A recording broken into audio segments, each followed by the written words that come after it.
Hello and welcome to the Intel Brief. Today is Friday, the 12th of June.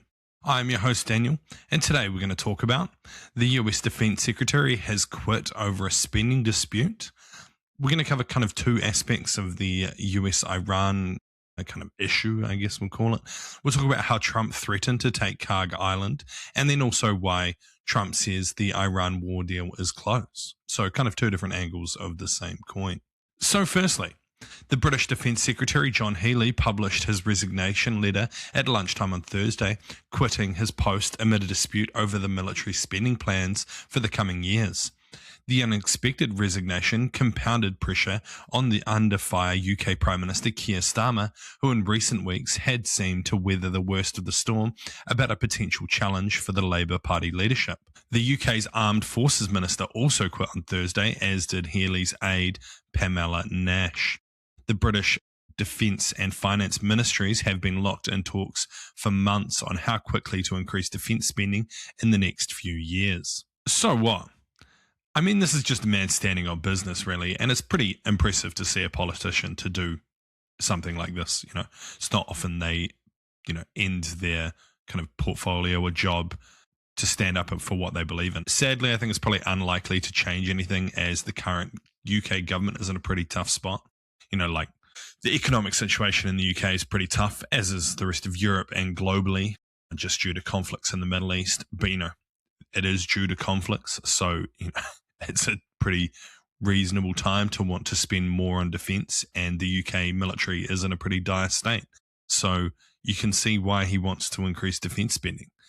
It just highlights the challenge of increasing spending during tough economic times. It's a pretty hard thing to sell to the general public. Most people don't like spending more money on war, but at the end of the day, if you don't have an effective military, it's very hard to achieve things globally.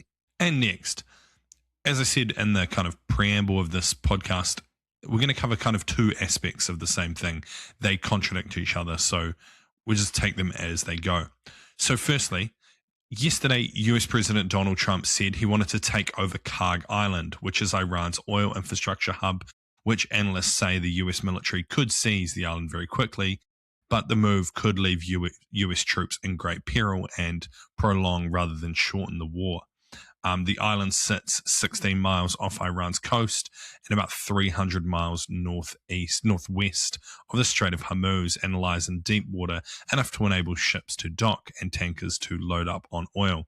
I believe something like 90% of Iran's oil goes out of this one island, so it is a very strategic point, but just due to its location, it is also basically impossible to hold.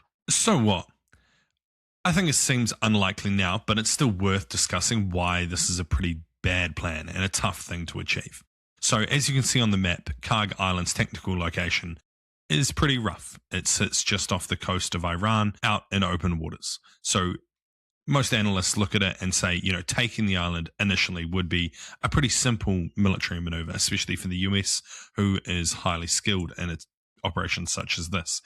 The issue is then holding it long term and, maintaining control of it because of its location. The IRGC could basically sit in the mountainous terrain north and northeast and kind of east of the island, shoot missiles and fly drones down onto the island, making it almost impossible to hold. There's also basically no cover and nowhere to defend yourself on the island. So once US forces did take the island, it would be almost impossible to control.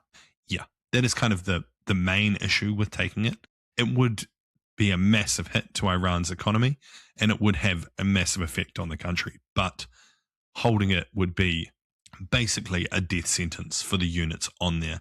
And this is something that would be extremely hard to sell to the US public.